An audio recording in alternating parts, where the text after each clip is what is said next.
Greeting to the viewers of the International Emergency Campaign to Free Iran's Political Prisoners Now, and greeting and welcome to dear Nasser Mohajer. Given the situation in Iran, particularly since the 12-day war in June of this year, the fascistic attack on Iran by Israel and United States of America, there has been further development and analysis which we hope to dig into and learn from, including and particularly the moves by the Islamic Republic of Iran against the justice-seeking people in Iran, and particularly further escalation of attacks against the political prisoners of Iran. Our guest today is Nasser Mohajer. Nasser Mohajer is one of the most knowledgeable and at the same time unique, a most humble scholar about the history of Iran and particularly social justice in Iran. He is the author of many books, articles, and research papers, but the most significant, the one that we in the emergency campaign have connected with, learned from, that made us cry and inspired us at the same time, the must-read book is The Voice of Massacre, Untold Stories of Life and Death in Iran of 1988. The massacre that we are getting close to commemorating its 37th anniversary. Nasser Jan, without further ado, I would like to thank you for accepting our invitation. Nasser Jan, set the stage for us about what's going on in Iran and about Iran. Welcome. Please let me thank you for having me in this program. I'm very happy to be with you, and I hope I can contribute a little to your understanding of what is going on in Iran, which is not being covered as it should be in European and North American journals and newspapers. So why don't you ask the question that you think might help us to get little by little to most important questions. Definitely. Thank you so much.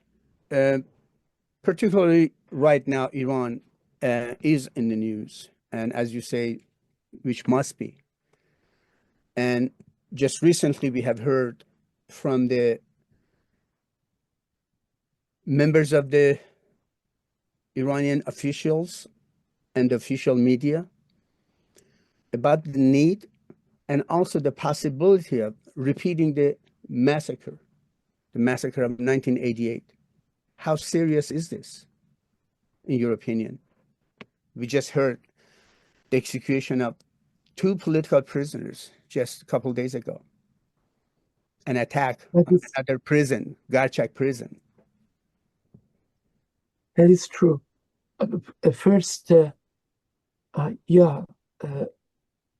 let me read the sentence that I read the exact translation of what the Fars press, which is very close to the security apparatus of the Iranian regime, of the Islamic regime of Iran, some 3 weeks after the war was finished.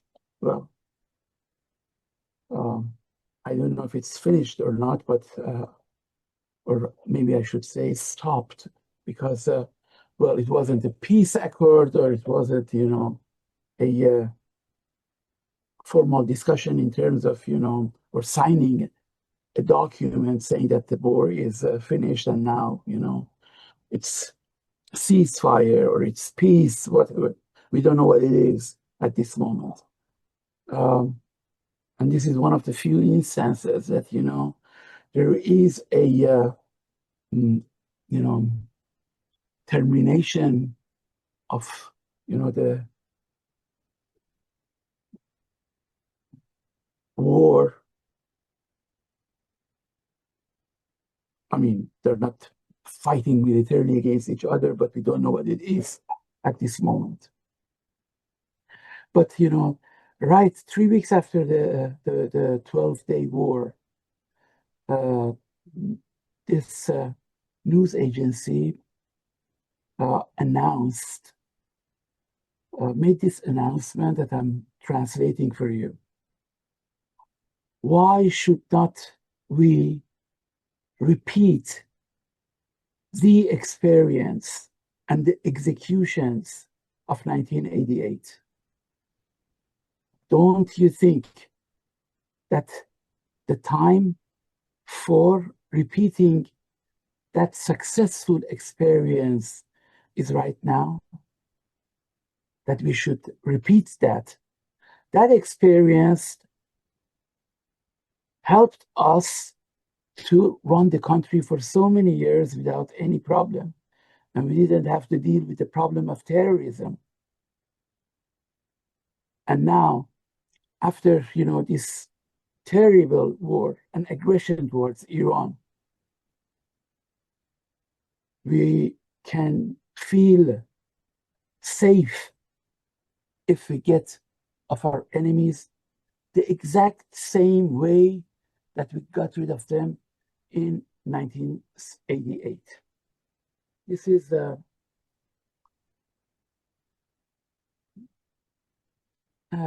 close translation of what was put out on the 8th of June 2025. Okay.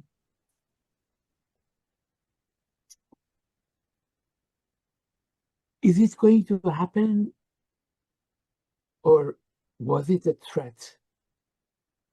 We still don't know. What we know is that in the last few weeks, they have announced themselves that some 2,000 people were arrested and are in jail now. As you said, on July 21st, 6 political prisoners in Baluchistan, in the city of Zahedan, 6 Baluchi political prisoners were executed. A few days before that, on the June 27th, 2 members of the Mujahideen Khalq organization, they were executed too. The Mujahideen put out a leaflet and press communique saying that they were arrested some 3 years ago, and there was no due trial for them, before they were executed a few days ago. And then we have the killing of 3 Kurdish prisoners that happened July 29. So from that day on, we have been, we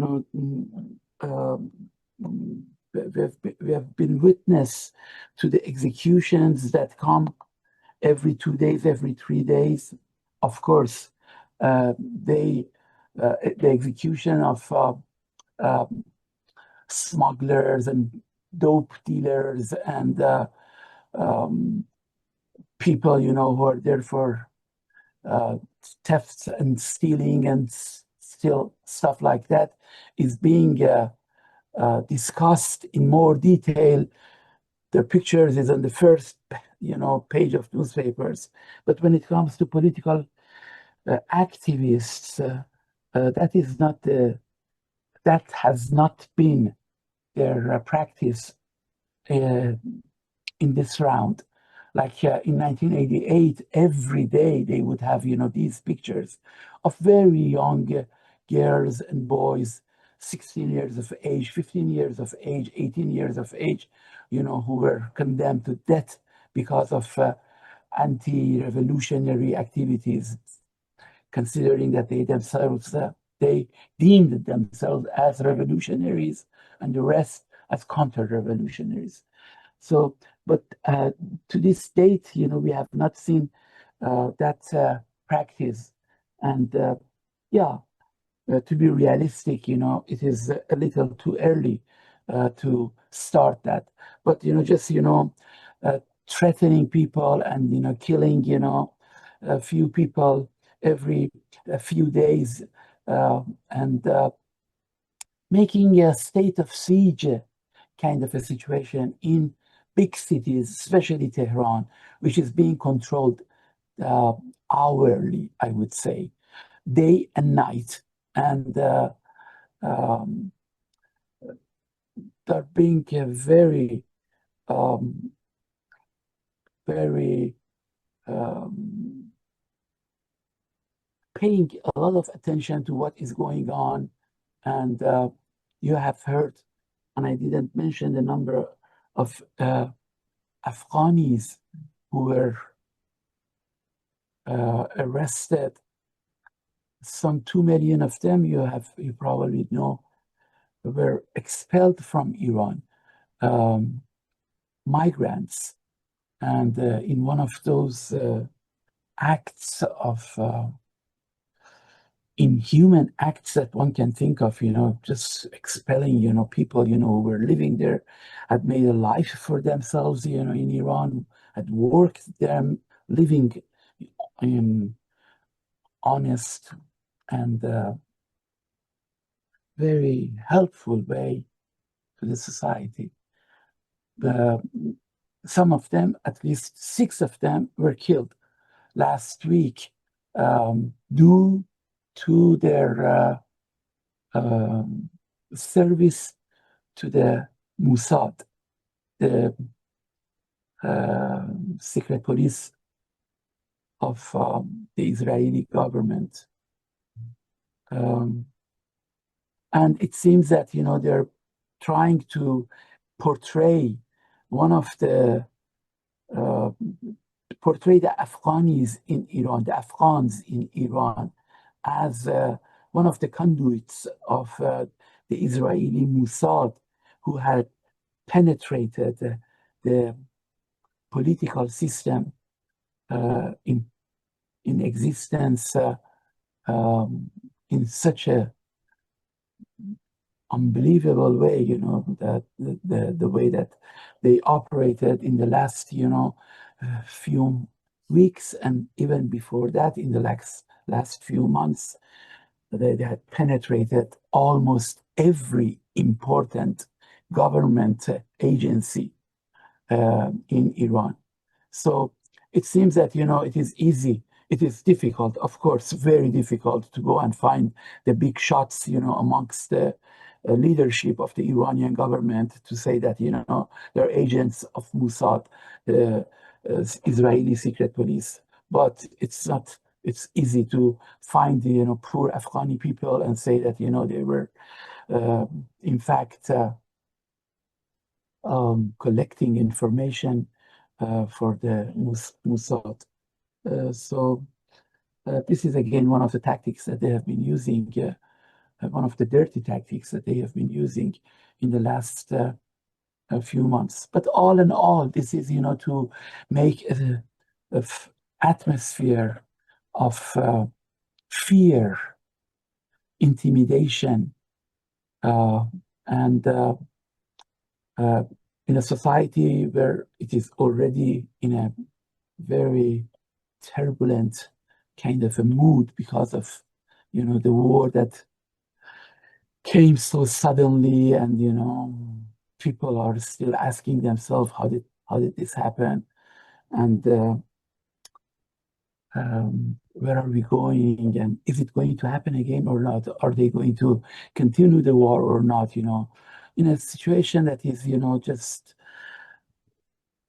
questions, and, wondering about, the very near future, everything. They have made this atmosphere of fear and intimidation. I don't know if I answered your question or not. Yes, yes, definitely. As you were explicitly talking about it, uh, there is a significant difference as well, despite the fact that Iran is not the Iran of the right after the Iran-Iraq war. As you know this, Nasser better than I do, that in 1980s, they issued secret fatwa. And now they are publicly announcing that. What is going on? What are the differences? And you expressed that it's to create fear, intimidation, and in some ways maybe revenge against the people that what they went through. Right. Yeah. Do you think that people do know this about, especially I'm talking about that 1988 massacre, and especially the students and people in diaspora and or the people in the world, how much they know about it and what they should know and what they can do or must do. For example, right now in Iran, there are Tuesdays of no executions, and that there are more than almost 50 prisons all around the country are participating, you know, for hunger strike those days. But that has not become a mass movement in Iran, nor uh, all over the world people are paying that much attention to that. So this question of that was secret, now they are openly expressing that. What is going on and what must people know about?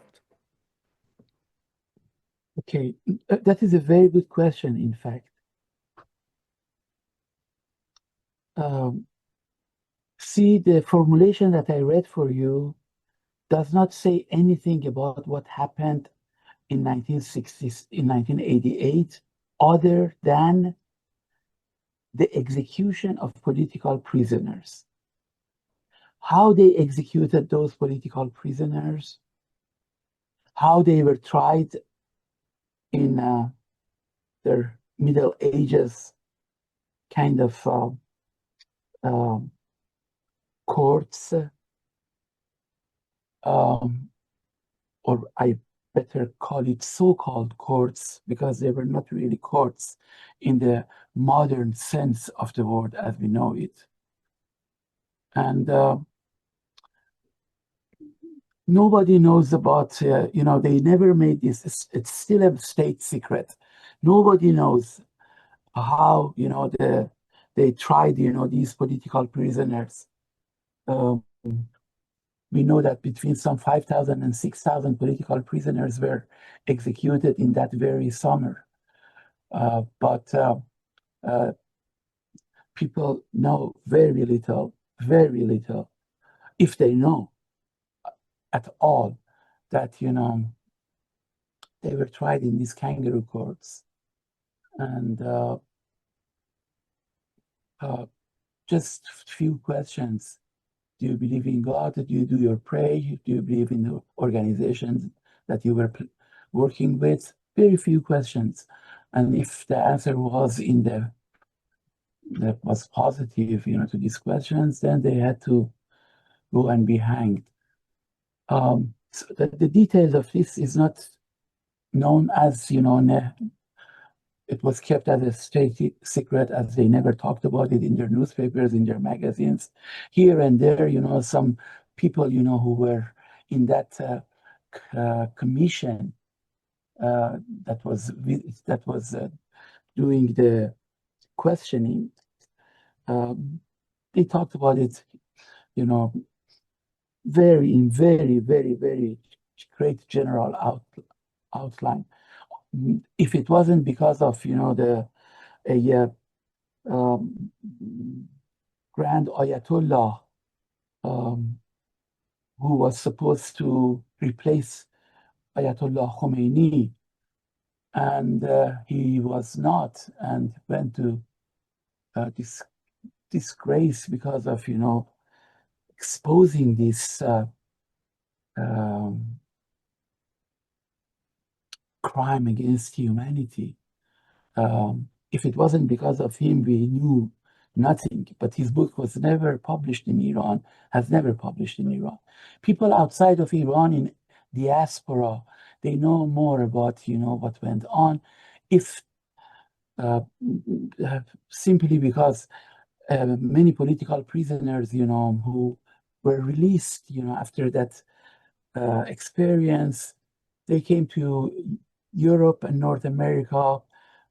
Each year, we have been talking about this. We commemorates that event, and we talk about it. We write about it. People write their memoirs about, what happened, and it is because of this um, remembrance that, we know about this event. But as I said, even outside of Iran, so many people, who are not really interested in politics or reading books, it's a difficult book to read. And um, not very many people, are prepared to, read such books. So what I'm trying to say, in fact, is that we are living in a very different situation from 1988, and um, the information that was released by the organization that I referred to a few minutes ago just talks about, this fact that uh, the experience of executions of 1988. Who knows what was the execution, what was the situation like, and I don't think that they are going to talk about the details of that experience right now. I don't think that they're going to say that, okay, we're going to have mass graves and we would be carrying your the body of your loved ones in the middle of the night in uh, trucks to the mm, to places that nobody knows of, and you cannot think that this is the mass grave of everything. Yeah, so I think that we have to see these differences, but we should also be ready to see some new tactics, some new so-called innovations on their part. This round, uh, and see what they do.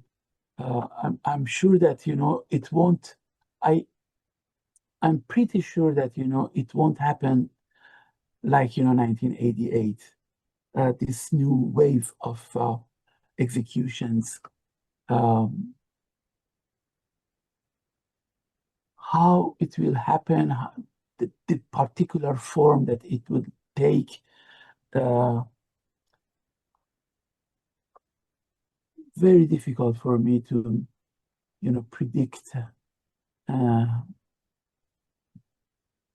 what will happen. I think we have to wait and see. We have to be very cautious, and we have to be very alert. We have to talk about this, as you raised the question correctly, and to it is important to make these people sensitive to this possibility that is going to that it's very much possible to happen. And the more people know about such a possibility, the better it is. And that is all I can say. Yeah, thanks a lot. That was very important.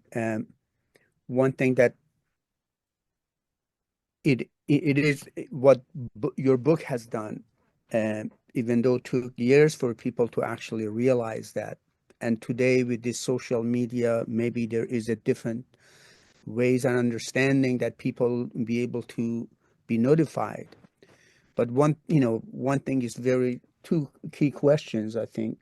One is one of the things I love about you is that you are very concerned about the accuracy and correctness. You're not just making numbers, like, which is very harmful. Some people have done, like a poker game, harmful and shameful.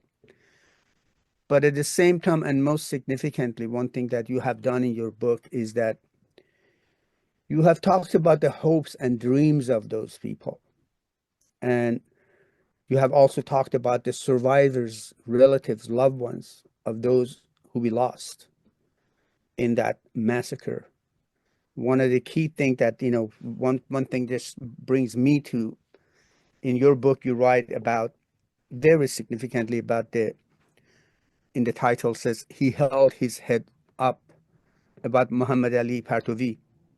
Right. Yeah, the imagery has great meaning for many, many Iranian political prisoners, having no fear and standing up. I was just reading just recently the letter that was sent by Golrukh Irai, who is in Garchak prison right now. And she puts it, uses the, poetry of Nazim Hikmat. Right. And it says, until their last breath, I know that they smiled all the way, staring at the enemy. They did not bow down. And I think you raise this question in points very, very elegantly in this, book, Massacre of the 1988. I would like for you to speak to that question a little bit more, because this is something people need to know. The heroism of the prisoners in Iran. I was just, saying, like, in just regular prisoners, not just political prisoners, in almost 50 prisons going on a hunger strike every Tuesday. And that's very, very crucial. I want you to speak a little bit about the humanity of, and that especially political prisoners, they know what they're fighting for. They know that they're fighting for a different world that me and you, we would like to get there. And I'm sure our viewers as well, they would like to do that. So what do you have to say about that? Because I think that's one of the key things that it is in your book that brings the humanity of those loved ones. Again, a very important question you raised. And well, I think that it's important to not to forget that this culture of resistance and this culture of fighting and being proud of what you have done, it started, before the Iranian Revolution of 1979. And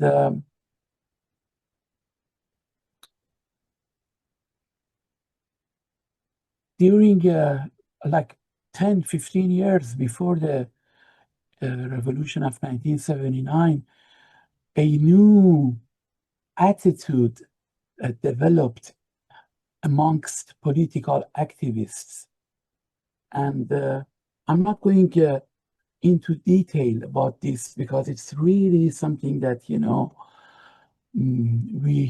it takes a book, to talk about the culture that was developed at the time. But, an important element of that culture was that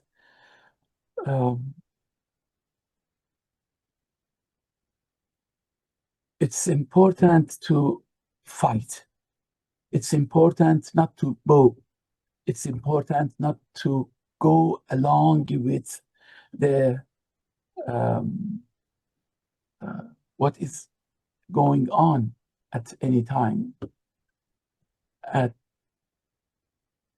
If we are people who believe in certain things, and we are going to, keep going. We are going to. This is our identity. We have made an identity for ourselves, and no one can break this identity. We cannot go to jail and, after being beaten, savagely by henchmen in political prisons, to say that, okay, we accept your words, and we are going to become good boys and good girls, and go along, with whatever you tell us. No. Something that happened at the time was that, okay, prison is another front for struggle. Going to prison does not mean that the struggle is finished with. Going to prison means that a new stage in the revolutionary struggle, in democratic struggle, in struggle for our rights has started. And okay, each place requires its own ways and means and of struggle. In prison, we have to find ways. We're political prisoners, and as political prisoners, we have certain rights. What happens in the Tuesdays? It's now almost a year that, every Tuesday, as you mentioned very clearly and very nicely, people, in 50 prisons in Iran, and even outside of Iran, in solidarity with the prisoners in Iran, they go on hunger strike. And acts of solidarity with political prisoners in Iran. Okay, this in itself is something very important. It's the importance of it is that they have been deprived of certain rights, the rights of any human being, who is entitled, with certain rights, being in prison, not being in prison. So these rights have been denied by the Islamic regime.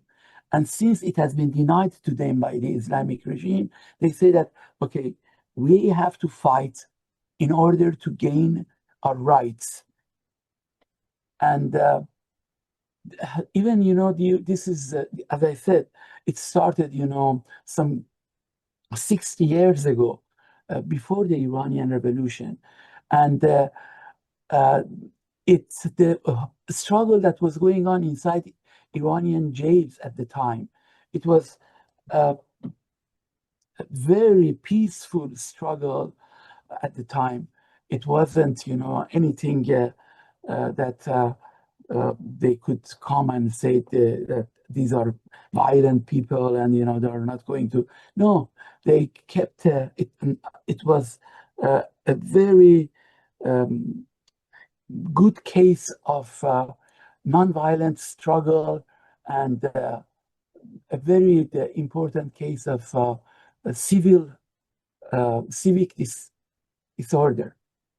And so much so that the Iranian jails were called university. Okay, and the word that they were using in Persian was that Danishgah Enqilab, meaning the University of Revolution. That in that University of Revolution, they would be reading books, many books that were, out loud in Iran, simple books, even, some novels, many novels, were considered by the Iranian regime, by the Shah's regime, illegal. Okay, books with leftist tendencies were considered illegal. Many newspapers and magazines that were being uh, were free all over the world. They were illegal, were considered illegal in the Iranian, in the Shah's regime. So for these very basic rights, they had to fight. And for these very basic rights, they had to say that, okay, you don't, we cannot have books, we cannot buy books from bookstores outside. We somehow smuggle the books in jail, and we do our reading here. We learn things, and we understand, what is going on in the world, what is going on, in Vietnam at the time, what is going on in the state in the 1968 movement, and um, everything. So again, I know that I talked a little too much, but I thought that maybe it will help, this background to understand what is going on right now in jail, and why, even in this, very difficult period, especially what happened after the Israeli military forces bombarded the notorious Evin prison. Okay, even after that, we see many reports done very courageously, many reports that what happened exactly during those days in Evin prison. And these, we have, for the first time, we have reports, live reports, like something happened last night, 2 nights ago, in 2 days' time, in 24 hours. We have detailed reports from different people, from different parts of Evin prison, explaining what happened, how it happened, how the uh, regime officers and the henchmen were treating them, during those very difficult days and nights. Did I answer the question? Yes, yes, Nasser. Thank you so much. I think your point is very important that this is been going on for a long time and it is contagious. And I remember that, just not long ago, I mean, this courage of the political prisoners is so significant and they stand, and also they help each other, like we were saying about those books, helping each other to learn. I know that some of the prisoners actually teaching other prisoners to different languages that they know. Exactly. Some who left from Europe or other countries, like Mehran Raouf, for example, these people are actually like teaching people how to speak English or be able to read English books. Exactly. It's very, very, very important. Exactly. Courage, yeah, the courageousness of the political prisoners is very crucial. And I have to, express that, especially for me, it's the women prisoners have really shined. I remember that actually hearing the singing of the Blachau from the women prisoners coming out, and we were listening it, and we were listening it in our gathering here in this country, which is very, very important. And that courage is, in real sense, contagious in that in that part of the world at least. And I know in many, many prisons, in different parts of the uh, world that we live in, which is unfortunately is horror for humanity, to say the least. One thing I want to actually get into that, which very much relates to, and is what you write in your book, in the title is Never Again. This is actually expressed by Jafar Bekish, who is a brother of our beloved friend, sister Mansoura Bekish, who has also signed to this international emergency campaign. And just recently, she led organization of many organizations in Europe to actually to stand with the Afghanistani refugees who the Islamic Republic is attacking them. And that was courageous what they did organize people to Exactly. really stand with the people in Afghanistan. And I would like Exactly. you to kind of, speak to this question that never again, is also expressed here in this country and all over the world now, especially for Right. the young Jewish people, Jewish Right. for peace, for example. This is very, Right. very significant. And how that should be contagious. What can we do for that never again would be never again for everybody, not just in Iran, not just in prison, not just United States, but all over the world? Okay. Uh, if you permit me, I start with the first part of your question. I try to be as brief as possible, but I think this first part of your question is very important to understand and to discuss the second part of the question. Okay. The first part of the question is I must uh, say, uh, at the risk of being ridiculous, really, as Che Guevara said once, once. Uh, uh, the Islamic regime of Iran is one of the most misogynic regimes that one can find in the world. And this happened even before the revolution. This happened even when, you had lines, great rallies, great demonstrations. And these people, we called them Hezbollah people, religious fanatics, who would come and attack, the lines of demonstrators and threatening women who were not properly dressed, meaning they did not have the Islamic hijab, to even have their hijab or leave the demonstration. Okay, so this is, the even before the revolution, one could see here and there small signs of uh, a future that, even though Ayatollah Khomeini would hide this when talking to press, international press, that men and women are going to have equal rights. We are not going to impose anything on women, and women are objects in capitalist society, and we are going to give them their real identity, so on and so forth, in terms of propaganda. But in reality, something else was happening.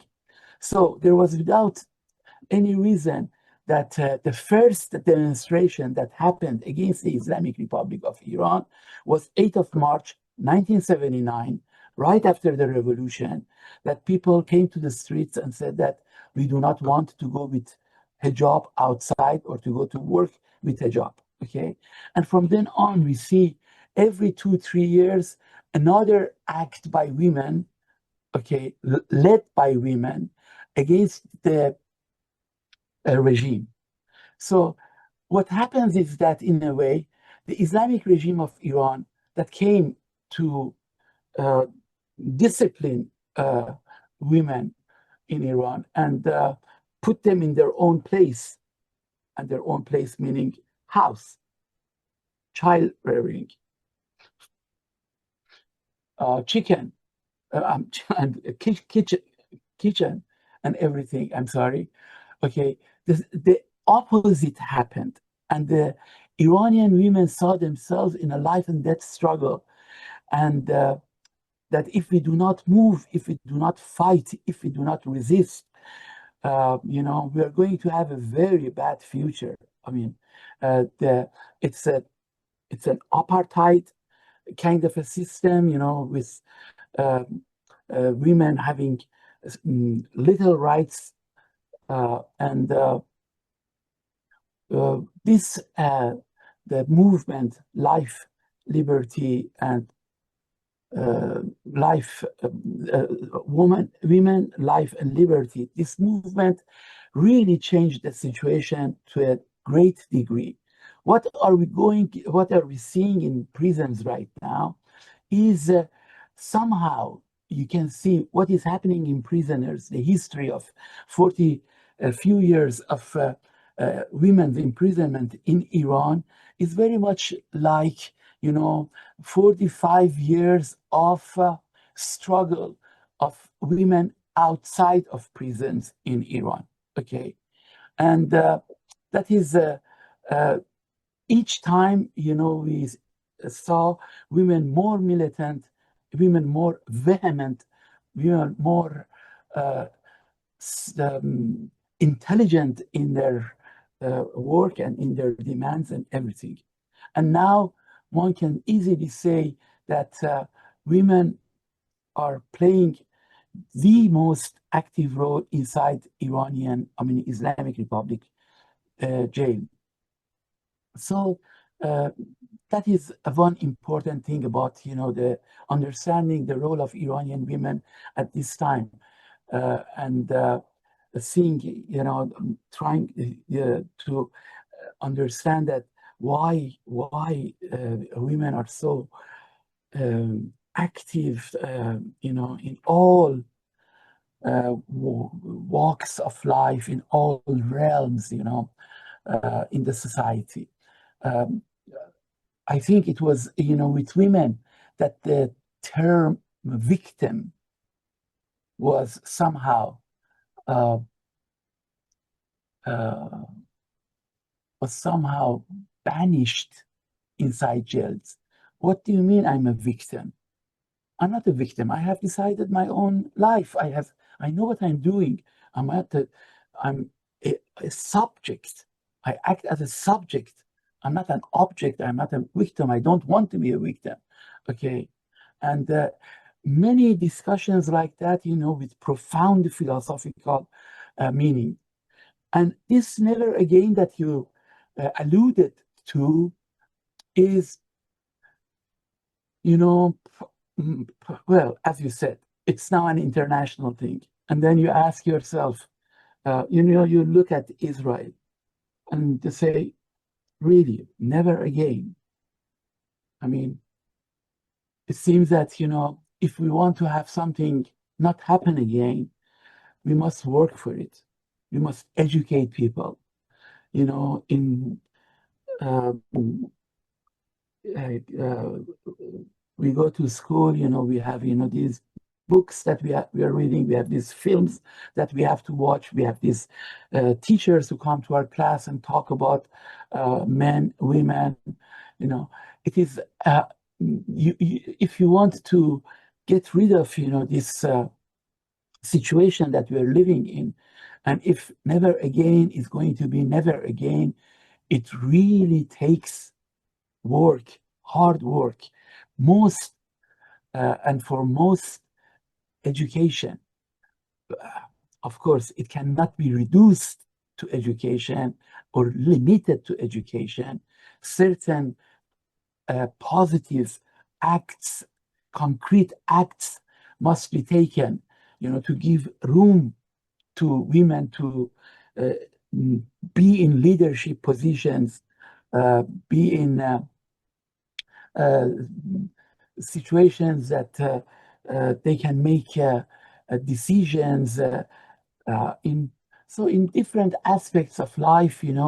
If we want, to stop something, we really have. I think that, for example, um, if there was a different education system in Israel with all the means that Israelis had, with all the resources they had, if the education system was something different, if the society was organized in a different way, if the discourse, the dominant discourse was that there is no difference between you Jew and me, a Muslim, Palestinian, Israeli. There is no difference. We are both human beings, We need to have, certain rights. We need to live in dignity. We need to live in equality. We need to have, a better future for our kids. I mean, if the society was organized in a different way and educated in a different way, that Frank,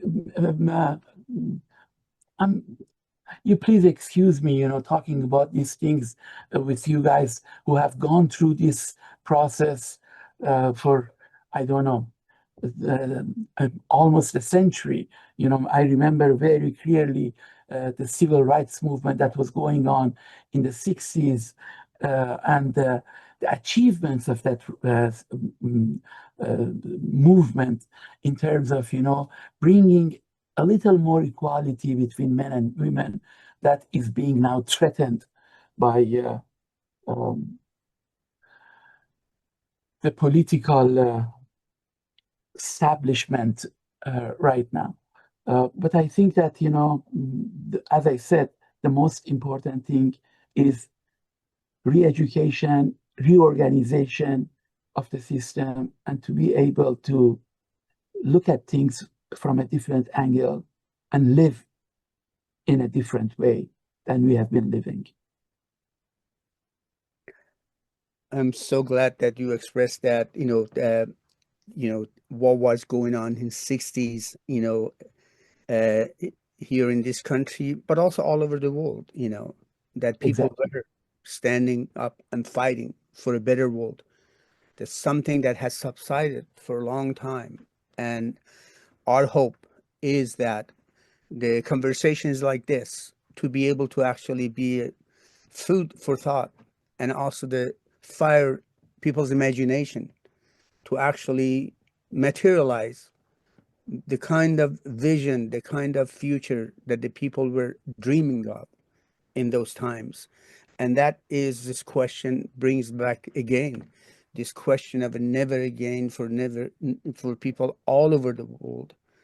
It's very, very crucial that, we, you know, are actually seeing that the shoots of it here and there.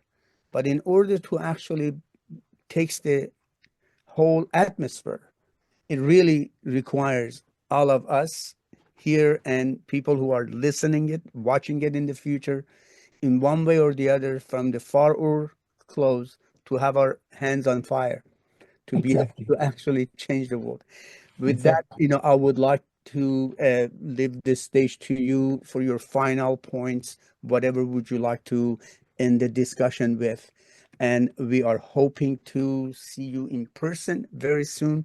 And I know that there is an event that is going to happen early September in Europe, commemorating the massacre of the 1988. And if you want to speak to that a little bit, that would be great too. But here's the point to how we can actually encourage people to learn, but also act upon that. Thank you very much for bringing out up this question. I think the most important thing at the moment is solidarity with political prisoners in Iran. I think this is the most important thing at the moment. And any campaign for solidarity in terms of, uh, petitions, in terms of sending messages, in terms of having programs like this, the one that we're just having right now, discussing the real situation in Iran, discussing the real situation in the Middle East. The Middle East is going through a very, very, very difficult, crucial uh, time. And it is important that, I mean, I don't know, uh, we are living in a very bad world. Um, I don't know. I mean, this is another discussion in itself, and um, there must be a movement of solidarity. Much more important uh, uh, to me than the Iranian political prisoners or political activists or people, who are not with the Islamic Republic of Iran. And now we can say with certainty that the vast majority of the Iranian people do not support and do not identify themselves with the Islamic Republic of Iran. Okay, they want democracy. They want society based on different uh, value systems. They don't want what is going on right now, a middle age kind of a uh, um, government which lies and which um, suppresses any voice of freedom, everything. I don't want to get involved in that. But I think even much more important than the solidarity with the Iranian people who are in a very, very delicate situation at this moment. We do not know what is going to happen in few months' time. Society is going through a lot of changes. There is so much discussion amongst the different wings of the Iranian regime. We do not know what will happen to this internal fight that is going on there, everything. So even though the Iranian society is in a very, very crucial moment of its life, I think solidarity with the people of Gaza is much more important. It's a shame of humanity. When I watch the TV and look at these kids dying every day, 50 of them, 60 of them, I mean, this cannot be tolerated. History will make judgment on our generation as it did judgment on the generations of the late 1930s and 40s in Europe. I think more than anything else, there is the importance of solidarity with the people in Palestine, in Gaza. That's my last word. Thank you So, so much, and we definitely be in touch. And one of the things that we're very concerned, we really in this international emergency campaign, we really are fighting for freeing all political prisoners, and it is prisoners, emergency. Very, very important. exactly. But at the same time, we are opposing the U.S. imperialist war or any other wars, including by apartheid Israel and Zionist Israel on Iran. And we are fighting for different world. And this apartheid reactionary imperialists have their own way of thinking what the world is like. We, the people of the world, we want to actually fight for a world that there is no oppression and exploitation. Thank you But so much. thank you so much. I really appreciate it. Thank you. Bye now. Bye. Thank you very much.